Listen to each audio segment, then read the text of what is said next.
everyone, I'm Ashleigh Banfield, and this is Drop Dead Serious. And oh my head, I just got a couple of really bombshell documents from the Franklin County Municipal Court.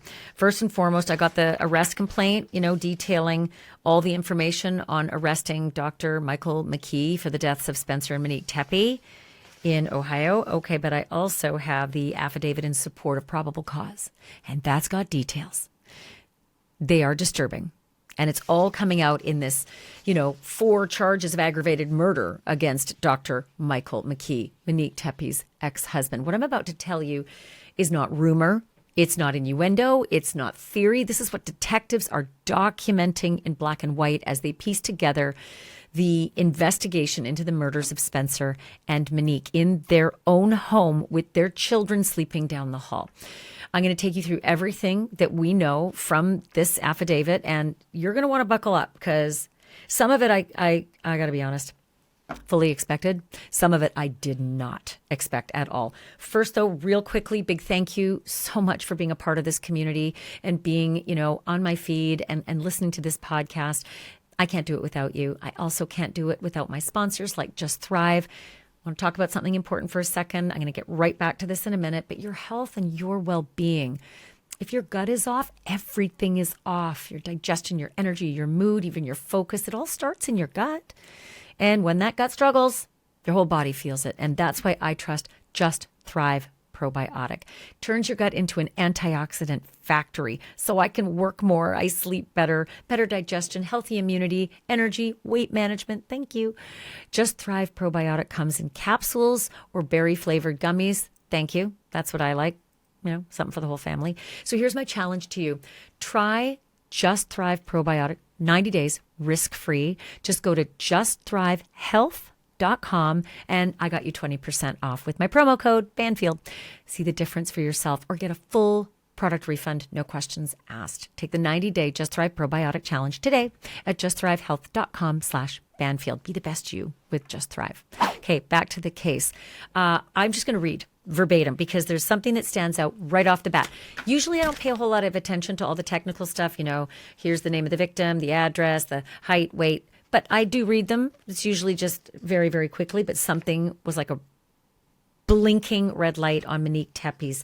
The complaint about the murder of Monique Tepe. The wording. And it's really actually just one word. It says here, the complainant being duly sworn, that's the police officer, states that the above named defendant, that would be Michael David McKee, at Franklin County, Columbus, Ohio, on or about the 30th day of December 2025, did purposely, with prior calculation and design, cause the death of another, to wit, Monique Tepe, by means of shooting the victim multiple times with a firearm. So that's Monique's, and this one's Spencer's, and his also says multiple times with a firearm. But up until now, police had told us that Monique Tepe had been shot once in the chest and that Spencer Tepe had been shot multiple times, didn't say where. Now, what? We're hearing Monique Tepe shot multiple times. I'm wondering if it's a typo. I'm wondering if this is just, cut and paste boilerplate stuff that's in every affidavit when it comes to a shooting. And I've got an answer for you, and it's coming in just a moment right from the person who knows best. Let me tell you, you work at the FBI as long as Jennifer Coffendorfer has, and you can read these things so quickly and spot these things. She's going to tell you why that is significant. It's not a typo. Also, in the affidavit in support of probable cause, it's 2 pages. It's itty-bitty tiny writing, but I got through it. And oh, man. So first of all, the officer's name is Russ Weiner, Weiner, badge number 1842. And typically what happens in these affidavits is that they are the affiant making the affidavit, and they swear these are the things I know to be true, and it's enough to arrest this guy and charge him, with aggravated murder. So going past all that technical language, this is the summary statement of the facts in support of the probable cause. And it's something else. So I'm going to go start to finish, okay? On December 30th, 2025, at 9:57 a.m., Columbus police officers were dispatched to 1411 North 4th Street on a check on the well-being of Dr. Spencer Tepe, who had not shown up for work. This is stuff we know, right? Officers arrived and found Dr. Tepe and his wife, Monique Tepe, deceased inside, suffering from gunshot wounds. 2 minor children were found inside the home unharmed. Still hurts to hear that. Columbus Fire Medic number 7 responded and pronounced both victims deceased at 10:11 a.m. So, guys, that means 14 minutes. They were on the scene 14 minutes, and they pronounced them dead. It was clear. It was obvious. They didn't need to rush them to the hospital for that. They pronounced them dead within minutes. Columbus Police Homicide Unit Team number 2 was advised, responded, and initiated an investigation. Early on in the investigation, detectives were advised by identifiable friends and family of Monique Tepe. This is where it gets just jaw-dropping. That Monique had told them her ex-husband, Dr. Michael McKee, had been abusive and had made numerous threats on her life during and after their marriage. It doesn't say how many years, because don't forget, they're married in August. They are separated the following spring. I think it's 7 or 8 months. And then a year and 2 months later or so, the divorce goes through. And then this is like over 10 years after the marriage, right? Almost 11 years, I think, after the marriage, this murder happens. So the fact that she's reporting to her friends, according to the cops, that this ex-husband of hers has made numerous threats on her life during and after their marriage. I wonder how long and how regular these alleged, threats were. An identifiable witness told detectives that Monique Tepe had shared an allegation against Dr. Michael D. McKee, of forced unwanted sex and strangulation. So again, an identifiable witness told detectives that Monique Tepe had shared an allegation against Michael McKee of forced unwanted sex and strangulation. Basically, that means she told her friends that he raped her and tried to kill her by strangling her. These are things that these friends of Monique Tepe's told the investigators after she's murdered, right? Another identifiable witness told detectives that Michael D. McKee had told Monique that he could, quote, kill her at any time and would find her and buy the house right next to her, that she will always be his wife. Now think about that. That's what Monique Tepe is living with. He could kill her at any time. He would find her and buy the house right next to her, and that she will always be his wife. I've got questions. I mean, I know you do too, right? If that's happening, how are you not knocking down the door of the local police detachment saying, help me, I'm scared, this is bad? And you're going to get an answer for why. Why not? In just a moment. Don't go anywhere. Okay. During the investigation, detectives were able to identify a suspect through neighborhood surveillance video. This suspect was tracked to a vehicle which arrived just prior to the homicides and left shortly after the homicides. We knew that. Here's something new. Video of this vehicle and very distinct features allowed detectives to identify both a stolen Ohio license as well as an Arizona license being displayed on it at different times. I know what you're thinking, and I'm thinking the exact same thing. We've covered a case just like this just in the last couple of months, and I'm going to talk about that in a moment. 2 different license plates being swapped out on this vehicle. That's what police are saying. An Ohio plate that was stolen and an Arizona license. Wow, just wow. They think they're so smart. If McKee is guilty of this crime, what an idiot. What an absolute idiot. Just like someone we know from Lompoc, California. I'm getting to that in a minute. Okay.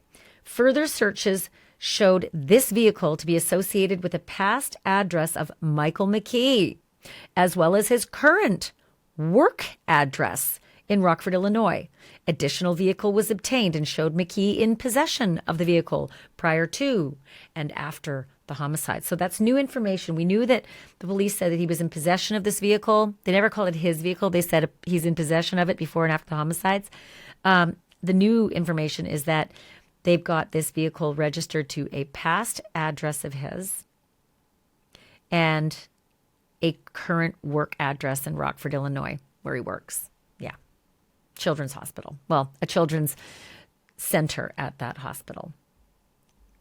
Detectives also recovered video of the same suspect entering the curtilage. That's the surrounding area of a home. I had to look it up.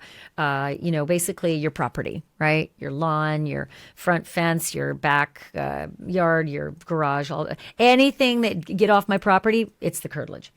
So detectives also recovered video of the same suspect entering the curtilage of 1411 North 4th Street on December 6th, 2025. December 6th. Did you catch that? December 6th, 24 days before the murders.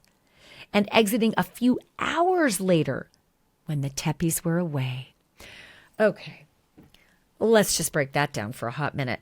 So they have video of this suspect going onto the property of the Tepes 24 days before the murders on December 6th, knowing full well the Tepes are away at this point, right? And spending a few hours there. A few hours on the property. Did he get inside? Was he inside the home? Was he working on the code? Was he working on a door frame? Was he working on ways to get in the house to make it look like there's no break and enter? What might have been happening if he's guilty?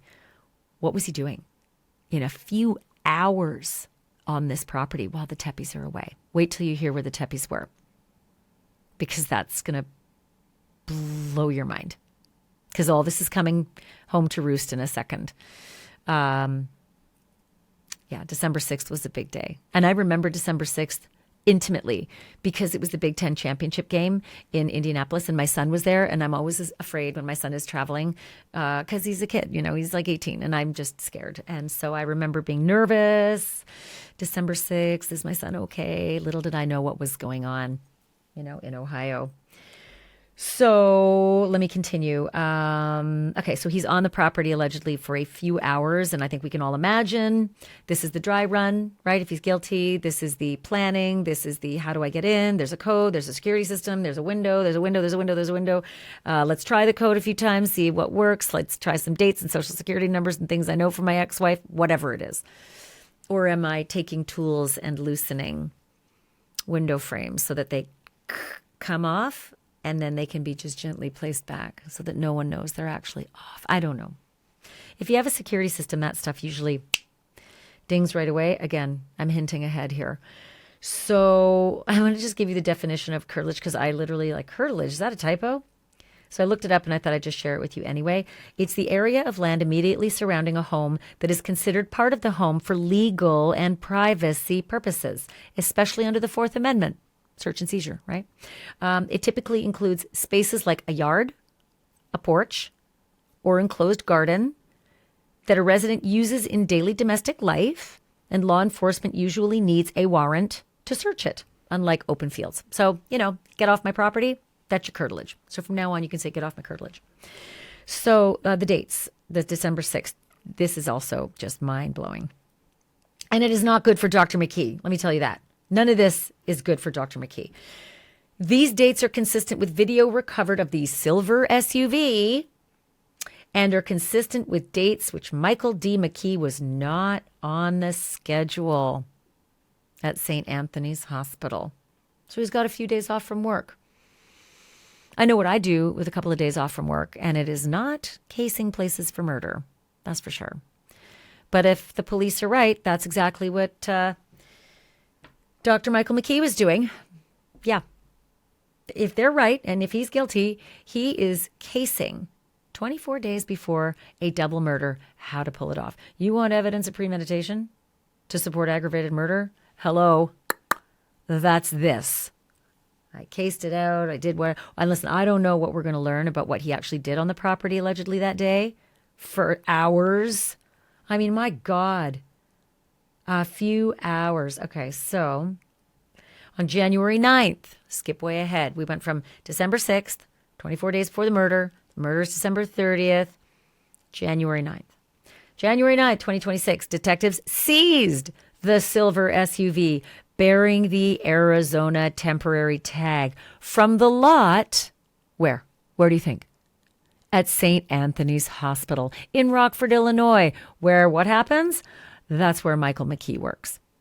That's where they arrested him. Remember? He was at the restaurant. I think he might have just finished his shift or was going for lunch or something.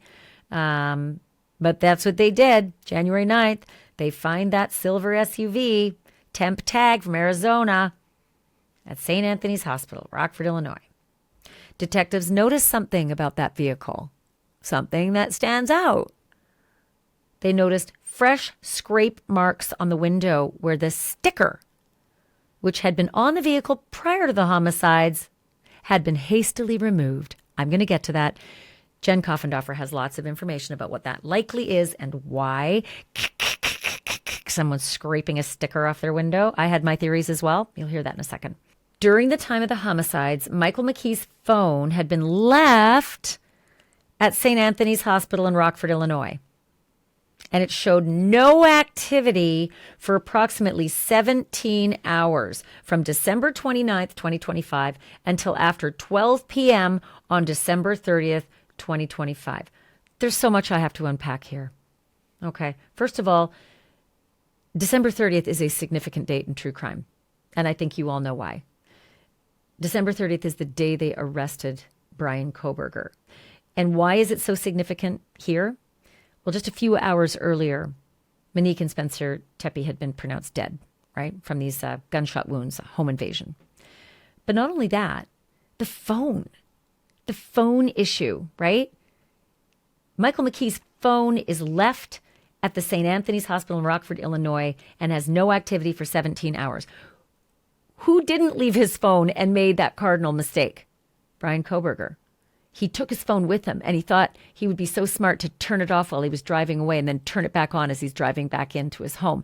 And then, that white Elantra is seen at the home of the murders. So it's so fascinating to hear that Michael McKee thinks about his phone.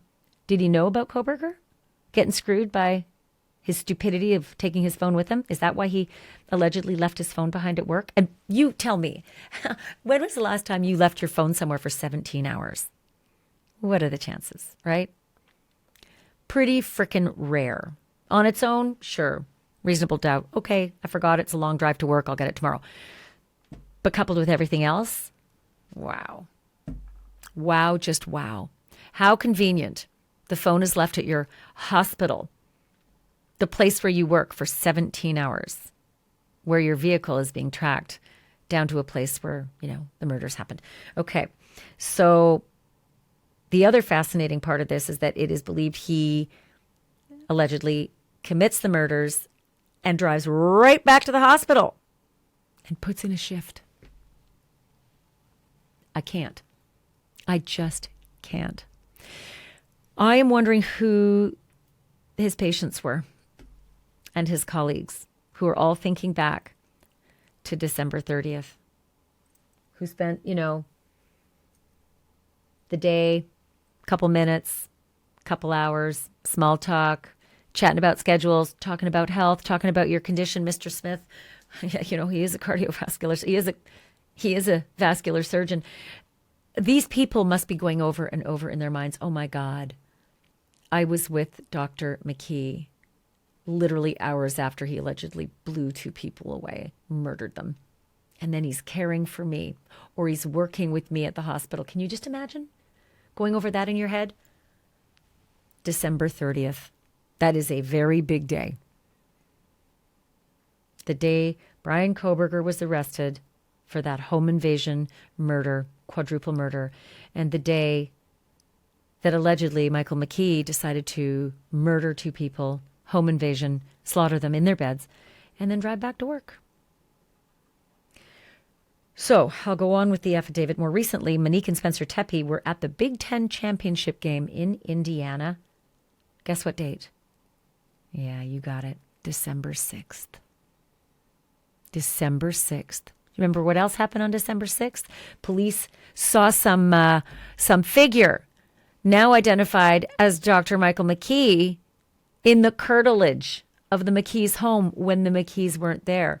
The McKees were at the Big Ten championship game on December 6th, when allegedly Monique's ex-husband is skulking around her home for several hours in the curtilage. Several hours. It is not that big a property, guys. What do you think he's doing for several hours while they're at the Big Ten championship game? Apparently, they're there with several other couples. Okay, this is significant.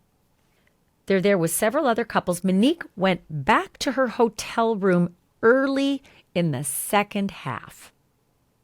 When identifiable friends asked Spencer why Monique had left the game, he told them she was upset about something involving her ex-husband and was going back to the hotel. It's December 6th. They're at the Big Ten championship game, having a great time. My son was there having a blast. Indiana won it. It was amazing. And what do you think the chances are with the security system that the Tepes have at their home that the cameras were triggered and they got an alert on their phones? And they're in the stadium in Indianapolis watching the Big Ten championship, and Monique's looking at her ex-husband skulking around her house. What do you think the chances are? I think they're really good. I think that that's enough to send you into such a state that you are going to leave this enormously important game. They traveled for this game. They spent money. These tickets were expensive. The Big Ten. I really wonder if Monique saw Dr. Michael McKee at her home. I also wonder if the kids were there with a babysitter, because it doesn't say anything that the kids were at the Big Ten championship game. I don't think that's the kind of place you really want to take a 17-month-old and a 4-year-old. I think that's grown-up time. God, I can only hope that the kids were with grandparents or friends or something off-site. But can you imagine if the kids were home and he's peeking in the window and watching their lives? Right? Can you imagine this? I don't know that this happened. Monique had to leave. She had to leave the game. She was so upset. She had to leave this massive game, expensive tickets, really hard to get, Big Ten championship game with all these friends, had to go back to the hotel. I think she saw him. I think she saw him on her phone. I think the security system at their house maybe caught him on the ring cam trying to poke in a bunch of codes to get in the front door. Maybe that, even that, just makes your blood run cold. But I'm going to ask Jen Coffendorfer at that point, why wouldn't you call police and say, oh my God, I've been raped before. I've been threatened with my life. I've been told he will follow me to the ends of the earth, that I'm still his wife. He will buy the house next to me. Now he's on camera at my home. And there's a very good reason why somebody might not call the police in that circumstance. It might not be what I do. It might not be what you do. But there's a very good reason, and you're going to hear it. And I think it's going to break your heart the way it breaks mine. So I, first of all, thought, I need somebody who, profiles criminals for a living, somebody who lives this life, somebody who will make a lot more sense of this and get theories and ideas that maybe go beyond what I just jumped to as, potential conclusions. And Jennifer Coffendorfer is that person. As a retired FBI agent, she has been to this rodeo way too many times and knows the blueprints. She knows the playbooks. And she knows when the investigative pieces start coming together, what the eventual picture is more than likely to look like. So here's my conversation with Jen. Jennifer, I have to start with the complaint itself. Normally, I go flying through that because we've seen most of it before, but something stood out. And that is that the complaint with regard to Monique Tepe says, quote, by means of shooting the victim multiple times with a firearm. We were under the impression Monique Tepe was shot once. Spencer was shot multiple times. But these complaints both say victims multiple times. Tell me if it means something. Yes, it means something. The reason that all of us believed that it was 2 shots at Mr. Spencer and then 1 for Monique is simply because there were 3 casings that they discussed. And so by math calculation, but that isn't the case. This complaint makes it clear that Monique and Dr. Tepe, I should address him correctly, Dr. Tepe was shot multiple times. So it means something. So originally, I think they said, Monique Tepe was shot once in the chest. Spencer Tepe was shot multiple times. They didn't say where. And it makes me wonder if just the initial assessment, even by the responding officers, is that they saw a chest wound. Maybe she was shot multiple times in the same area. Is that possible? A lot of things could be possible because those initial officers aren't going to look deeply at the wounds. In addition, it also made me wonder, did Michael McKee, did he pick up any of the casings? It made me wonder that because they said 3 casings were found. So we'll see. Maybe they just weren't readily visible. But it's very intriguing, but it's very obvious they were shot multiple times. Well, if he's guilty of this crime, it is entirely possible that casings ended up in the bedding. And maybe it just took some time for the forensics, technicians to actually sweep and comb that crime scene with a fine-tooth comb. Maybe we'll get something updated in that respect. So that stood out in a big way. And I don't know that it makes any difference in terms of the aggravated murder because there's these 2 ways to get to aggravated murder. One is through a burglary that they've lined up, right? And then the other way is through premeditation. And so, the fact that Monique has multiple gunshot wounds, could that second one be premeditated? Even I know we can have premeditation in a flash. You can have a second of premeditation. That's right.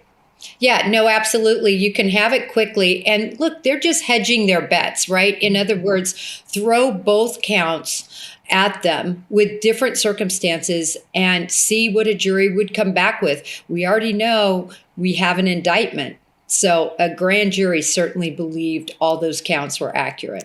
So let's go through a little bit of the documents here, because the affidavit in support of the probable cause for the arrest of Dr. Michael McKee suddenly is ripe with new information that we had suspected might be the case. Now it sounds like the police say it is in fact the case.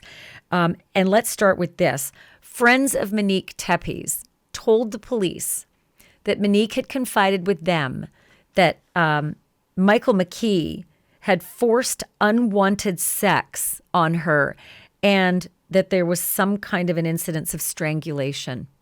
Mm-hmm.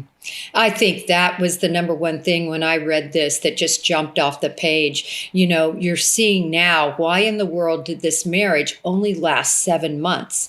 It only lasted 7 months, it would seem, because she was being brutalized and attacked at home and wanted out of it at all costs. So it's really sad whenever you see domestic violence, right? It starts and escalates. And we saw a true escalation, if it ends up being him, with the murder of Monique Tepe. Well, and let's just talk about, forced unwanted sex. It doesn't matter if you're married. It doesn't matter if you're in a prostitutional transaction.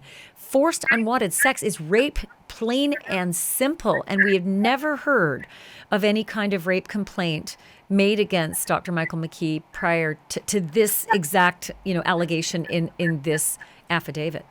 Right. It seemed all of his aggression, Ashleigh, was at Monique. I mean, there's been no information, at least that we have, from any coworkers, from any dates, from anything else, right, that he had any sort of unwanted sexual advances except for Monique. And I think that's really critical to establish as this case moves forward, and certainly when it comes to trial. It breaks my heart when I hear about these kinds of allegations. And again, he's innocent until proven guilty, and he was not charged with espousal rape. But it breaks my heart that so many women don't report these things. They don't go to the authorities. There are a million reasons why not. And I would never besmirch anybody who chooses not to, because you got to walk in those shoes, and those shoes are complex. But it's just heartbreaking to think, had she gone ahead and, filed a complaint with the police and supported them charging him, this could be an entirely different, or maybe there would have been an earlier murder. I don't know which.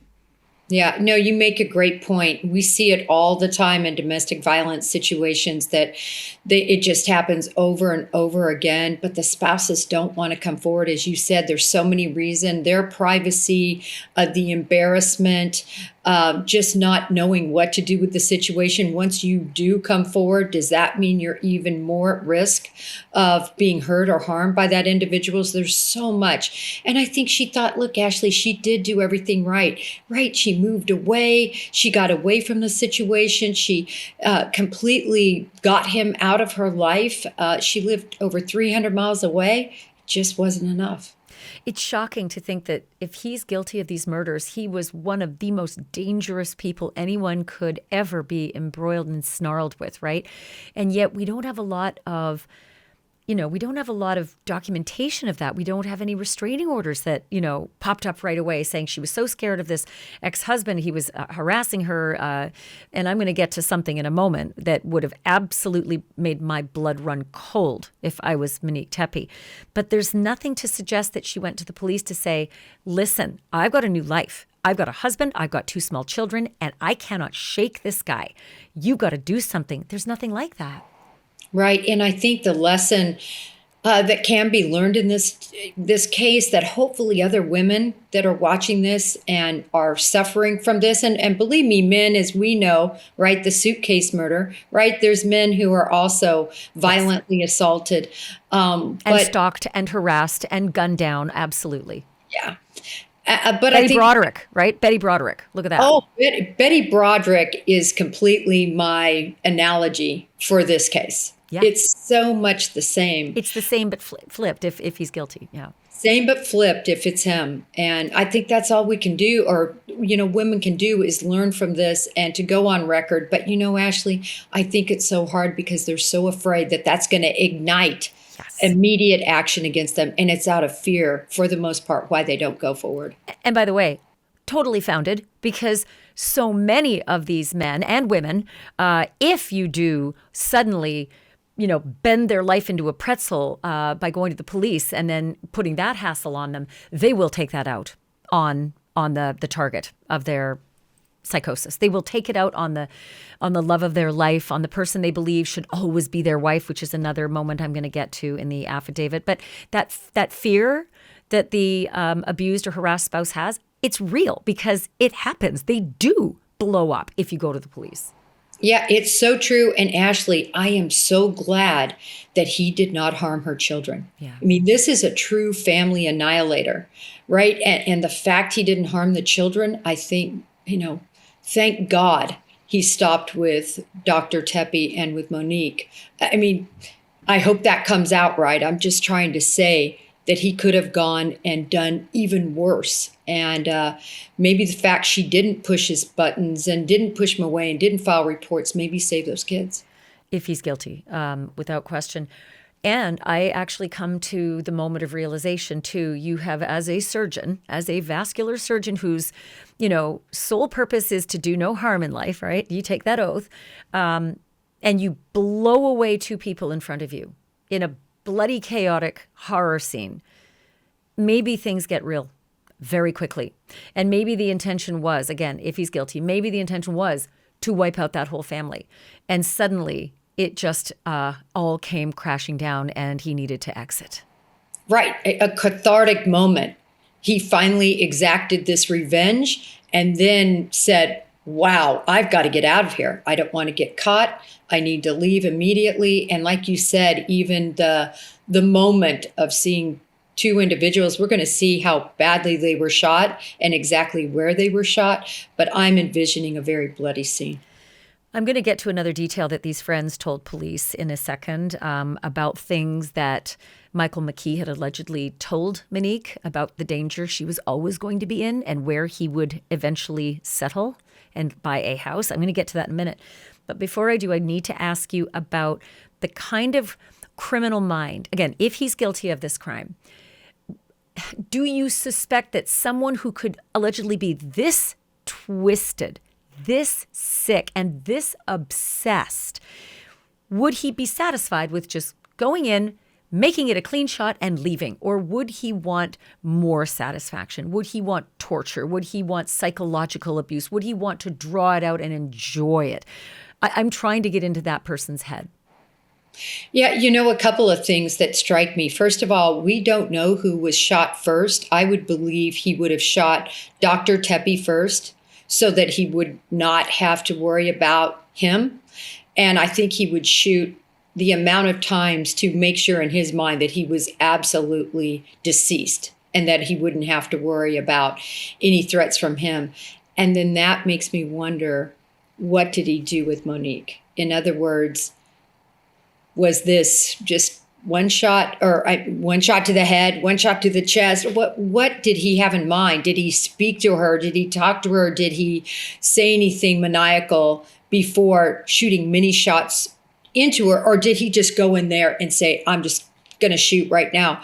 I would not doubt somebody like that, as you said, he tortured her in a certain way, even if it was just emotionally and verbally before killing her. I mean, imagine the torture of just having to watch your husband being shot dead in front of you, even if the killer drew out the moment by several minutes in between killings. I mean, that is just the worst, cruel mental torture you could go through, is facing the gunman who you know inevitably is going to kill you, but knowing what he's just done to the man that you love and the father of your children, and then knowing that those children are down the hall. What's going to happen next? Whether he's going to kill them or whether he's going to leave them orphaned. And I don't know, in that moment of terror, what would seem worse. Yeah, I can just picture her begging, not for her life probably, but for her children's life. I could see that happening. We don't know, and it's very difficult ever to show the order at which gunfire happens. Sometimes you can, because you can tell that, Sure. Sometimes, but it's going to be hard for them to tell the order. It just I'll tell you what, you can tell if his blood is underneath her. He went down first. Like, there are certain forensics that are just, inalienable. You know exactly who died first if they're lying on top of the spatter. Yeah, absolutely. But I was thinking too, did he make sure? In other words, I could see him shooting, stopping the threat, engaging in some conversation with her, and then going back and just making sure they were both deceased. Definitely. I can't wait, in a sense, to see how many gunshots there were, because that will tell us so much. It will. I think you're right. And 3 doesn't sound like the kind of person who's this obsessed. Someone who, if these stories are true, and I'm going to get to the next one in a moment, if these stories are true from the friends of Monique, this is someone who is hell-bent and rage-filled. And I don't know that someone like that would be satisfied with a couple clean shots and walking out of there without somehow being fulfilled in a different way. Let me get to the other issues that these friends went through with Monique. So Monique told other friends, according to this affidavit, that Michael had told her he could kill her at any time. He was just a lingering threat in her everyday reality. He could kill her at any time, and that he would find her and buy the house right next to her, and that she will always be his wife. What is a woman to do with that? Is she to try to put it out of her mind as bluster? How often is it bluster? How often is it going to end in lethality? Like, how are you supposed to process these kinds of pieces of information as a former wife and then as the friends? Well, really, when you look at Monique, what she was living with every day, there is no way to not think about that almost every day. Because you're wondering, is this going to be my day? Is he really going to do this? Is he really capable? And I think what happens is these women, remember, at one point they loved each other. They loved each other enough to get married. They were close to each other, and then it all went south. But you got to wonder, did she think about that every day and truly not believe, Ashleigh, that he could do that? In other words, really think he wasn't really capable. And I think that's what happens, is people talk themselves out of it. I don't doubt that for a minute, Jen, honestly, because if you look at the man he is to everybody else, he's a vascular surgeon working at a children's center. He's got neighbors who thought he was terrific. He's got no criminal record, but she did know the dirty secret, if what she says to her friends is true, that he had raped her and that he had strangled her. So she knows that he has a propensity towards this kind of sadistic violence. I just wonder, again, she has 2 kids, and maybe her fear was not to escalate anything because these 2 kids, I have to keep the status quo and just do what I can to keep our environs safe. Right. And I believe, Ashleigh, we've just seen a snippet of different comments she likely made. Did he ever threaten the kids? He threaten her husband? What other threats are there? I think this is going to be the tip of the iceberg of what we're going to hear. Well, no wonder they had a security system. But, many of the people who are watching right now have put in the comments over and over and over again, but how did he get in? Because this family, especially now that we know Monique, if he's guilty of the things that she said to her friends, we know how damaging and dangerous he is. So you would think they took all the precautions, had the most specific security codes, set that alarm every night. How would a guy like that get in? I still think, there's 3 possibilities in my mind. The number one possibility for me is that he simply looked online, which I did too. I was going to actually do this experiment because I have the same kind of locks and show how easy it is to overcome that system. He's a surgeon, for heaven's sakes. He can figure this out. A couple screws here, a couple screws there. It can be overcome.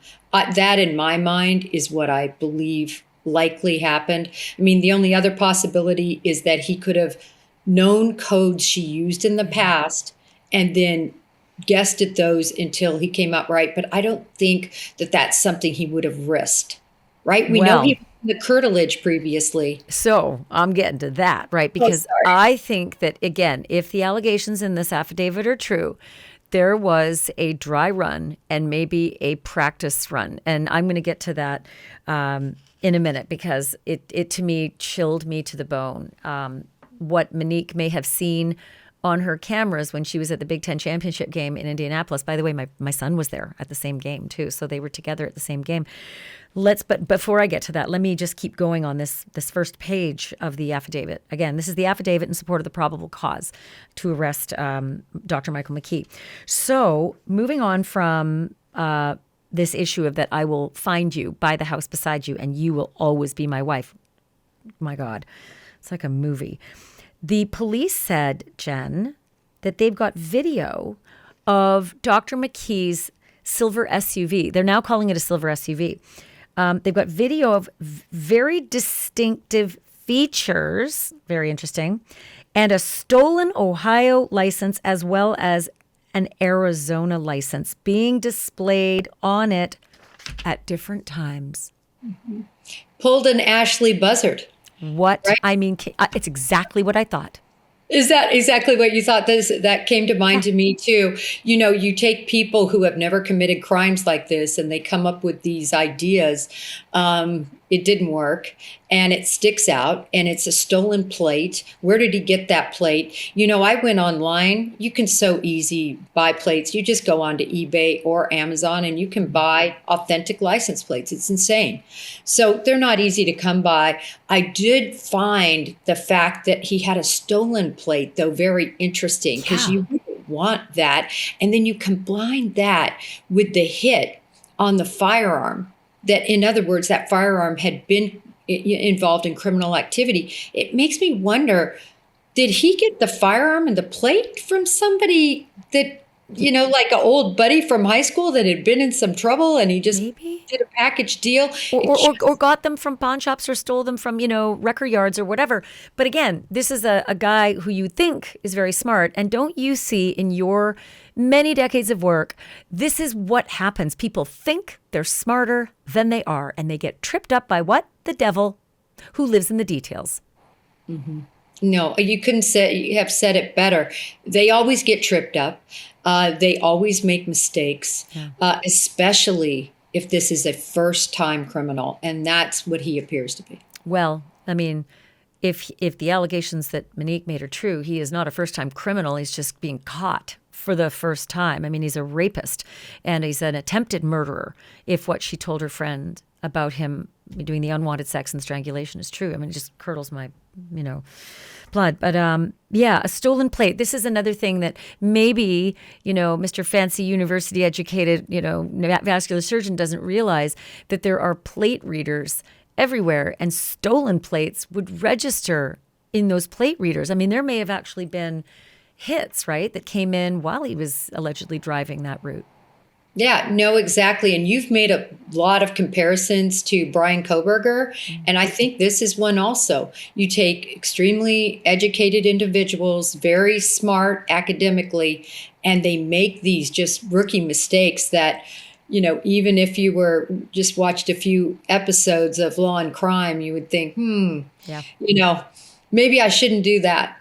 Well, I wonder if he's guilty, and I know my viewers say in my comments a lot, you overkill the if he's guilty part, but I'm going to be honest with you folks, that's the way this goes. It's defamation if you convict somebody, through publishing, and this is publishing. What Jen and I are doing is publishing.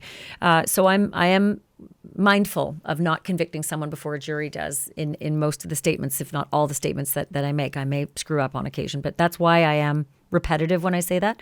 So I'm sorry if it's annoying. But I was going to say, I wonder if McKee's guilty of this, if he learned from the Koberger case, don't take your phone. Because we're learning in this affidavit that his phone, police say, was left behind at the hospital for the duration of this trip all the way to Ohio and back. Mm-hmm. Absolutely. I think certainly, and we're going to see, because they'll likely look at his Google account. What did he Google? What was he watching? What did he do to learn what his MO was going to be? Wouldn't that be interesting, Ashleigh, if he ended up Googling Brian Koberger? Because if he did, and buzzard. I mean, the license plates. Where did he get that idea? God forbid he was watching our show, Well, as we were doing this. It happened with Brian Koberger. Yeah, I mean, he did a lot of his research and figured out. Well, look, he did research every single day on how to commit crimes and how people had done it in the past. That was another thing, Jen, that a lot of my comments said from our followers, our listeners, our watchers. They said, don't always make the reference, the comparisons to Idaho. I can't help it because these are building blocks in the business of true crime. Every single crime, it informs how we move forward as a society and either catch or prevent the next one from happening. Yeah, and it gives a road map, if you will, on how these criminals are going about committing crimes. In other words, let's look for that. Was there on the road stolen tags? Was there a vehicle that passed through that toll booth? Remember, there were all those tolls with one tag, and then all of a sudden it was a different tag. Those are things you're going to look at. So this MO will be studied by behavioral science units throughout, because this is how you get MOs of individuals who commit crimes that have this general situation, right? A domestic violence situation, somebody who is estranged or divorced from their spouse and who is obsessed with them. And that's what we're seeing right here. Well, let's talk about that obsession. So before I move on to page 2, there's one little nugget I want to get to. The vehicle was associated with a past address of Dr. Michael McKee, as well as his current work address in Rockford, Illinois. That's the hospital where he worked and where he was arrested. Basically, he was arrested outside at a restaurant, a fast food restaurant. But what do you make of that this vehicle's associated with a past address and also associated with his current work address? I'm trying to make sense of that. I guess they might be going fast and loose with the term associated. I'm thinking a registration. You can't register to two places, though. Well, you could. I mean, you could have one registration, and then how your registration expires every year? Yeah. So, and then you have to provide the new information. Good point. What if he had the information initially as one address and then changed it to his work address? That's kind of what went through my head. It's a good point. I'm surprised he didn't use a stolen car of somebody who was on vacation, for weeks, that wouldn't report it stolen. It would be safe while driving it. There'd be no alerts anywhere, but it certainly wouldn't be tracked to you. But if this is true, what an idiot using your own vehicle. I mean, scrape away and change the plates and all the rest. But clearly, cops are too good for this. Yeah, Ashley, you said something regarding what vehicles you can use. You really can't use, in my opinion, a stolen vehicle. You can't borrow a vehicle. You can't rent a vehicle. But you know what you can do? You can Uber. You can make up a fake account and Uber or used a Lyft or something and get dropped off maybe even a mile away and then walked away. And there's so many other ways, but people are lazy by nature and they want it to be more convenient. Well, they also think they're smarter than they are. Okay, this next page, interesting stuff. This is what we all wondered. Had he done reconnaissance? Had he done a dry run? And the affidavit here in support of the probable cause continuation says the detectives recovered video of this same suspect entering, now I had to look this word up, the curtilage. Okay, it's just the homestead, right? It's just the land, surrounding your immediate home. It's your yard, it's your garden, it's your garage, it's everything around your home that basically would have you trespassing if you were on it. So the suspect is entering the curtilage of 1411 North 4th Street. That's the Tepe's home. December 6th. December 6th, 24 days before the murders. You know what? Do you remember when you and I talked about the Google searches, the Google trends? It was December 5th. The day That before. was flatline. You've got to see it. Flatline, 5th, skyrocket, flatline down. Remember when we discussed that? Yeah, you found it. So I was wondering who was doing that, because the house wasn't for sale. There's no reason for it to trend like that. And so now we're seeing it. We're seeing all these nexuses. The next day, there's a dry run, there's a trip. And I'll just go through it again, point by point. The vehicle is seen entering this area and exiting a few hours later. So if this reconnaissance trip is Dr. McKee, he's on that property for a few hours. And this is at a time when the Tepes were away. So somehow he knew they were going to be away, allegedly. And he spent a few hours at this home. So I suppose there's a lot you can do in a few hours to prepare a window or a door or an alarm system, maybe for unlawful entry later on. Yeah, and just imagine, I imagine, we'll see if they come up with it, photos, so he could remember exactly where everything is. Maybe did he try that lock at any time he was there for 2 hours? Was he trying to see what neighbors are awake, what lights are on, when they go to sleep? Just all the things you want to do when you do what we call a site survey before you're getting ready to hit a house. You want to understand what's happening in that neighborhood. Was he smart enough to do that? Sounds like he might have been. So the reason the Tepes are away on December 6th is because they're at the Big Ten championship game. My kid was at that game, and it was in Indianapolis. As it turns out, this affidavit says that Monique Tepe was there with Spencer and some other couples and got information or a text or something in the middle of the game that made her so upset she had to leave and go back to her hotel room. And she apparently said to her friends and husband that it was something involving her ex-husband. Again, I'm wondering, did she see on their cameras, oh my God, my ex-husband is in our yard. He's trying the code at our house. I mean, is that what upset her to the point, where she left the game? And again, why wouldn't that lead to a call to the police?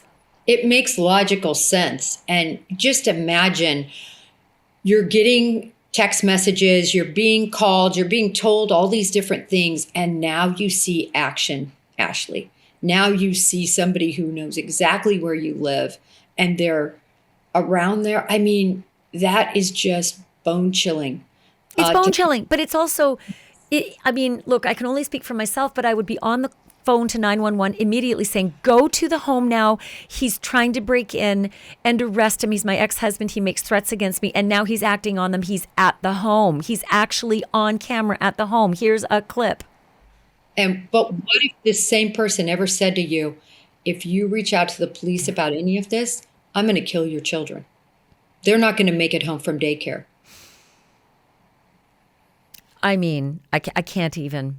Talk about a rock and a hard place. You're terrified, that's going to happen. And you're terrified that will happen if you do anything about it. There's literally nothing you can do that can save yourself if that's the circumstance. So The dates that the police say he is seen, or at least his vehicle is seen, and there is this activity in the curtilage around the home of the Tepes in Ohio. They recover this silver SUV. It's consistent with Michael McKee not being at work. He's not on the schedule at St. Anthony's Hospital for that entire time that this alleged dry run December 6th is happening. Well, and do you remember, Ashleigh, that it's been reported that he gave an alibi? That's right.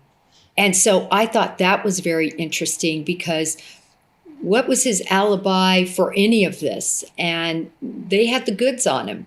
And I think that would have alerted them very early that this was likely their guy. The alibi that was untruthful. So I wonder if there were two alibis. Where were you, by the way, Dr. McKee, on December 6th? And where were you on December 30th? 2 critical days. And what would he be thinking at the time he's answering those questions? Oh, Jesus, how am I going to get out of this one? Oh, I'm smart enough. These are just dumb cops. They didn't go to 15 years of university like I did. I'll get out of this. I mean, this is usually the mindset of somebody who thinks that they're arrogant enough and superior enough to just snuff out people's lives. Yep. Yeah, you said it perfectly, Ashleigh. That's exactly what goes through their mind. And we know that because we interview them, and that's what they say, or at least what they intimate when you talk to them. It's unbelievable. The hubris, right? Just the incredible hubris.